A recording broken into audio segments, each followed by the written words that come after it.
Shabbat Shalom. As you know, this past week, the Jewish community and the world lost Rabbi Lord Jonathan Sacks, the chief rabbi of Great Britain. And so I thought in his honor and in his memory, I would share with you a bit of his Torah on this week's Parsha and tell you what that means to me and how I view what he had to say. Rabbi Sacks points out that there are two promises made to Avraham Avinu, made to Abraham, that are made 5 times. 5 times Abraham is promised that his descendants will be like the stars in heaven. And 5 times he is promised that he will be the progenitor of a great nation and will have a great land. His descendants will have this great land. Rabbi Sacks also points out that the very beginnings of those promises coming true are in this parsha. Abraham finds Isaac a wife. Without Isaac having children, there can be no peoplehood for the Jewish people.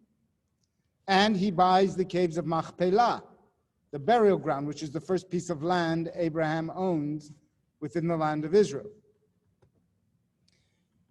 Rabbi Sacks also points out that when Abraham dies, that's all that he sees of the promises being fulfilled, is Isaac and the caves of Machpelah.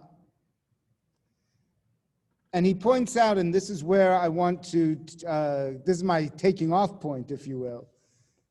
He points out that at times we don't see God fulfilling God's promises, but that doesn't mean it's not happening. Abraham did not live to see those promises fulfilled, but they became fulfilled. Very often, we do not see God's help when it's there.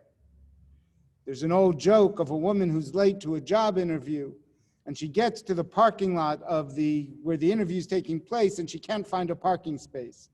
And she says, God, if you help me find a parking space, I'll be a better person. I'll give more money to tzedakah.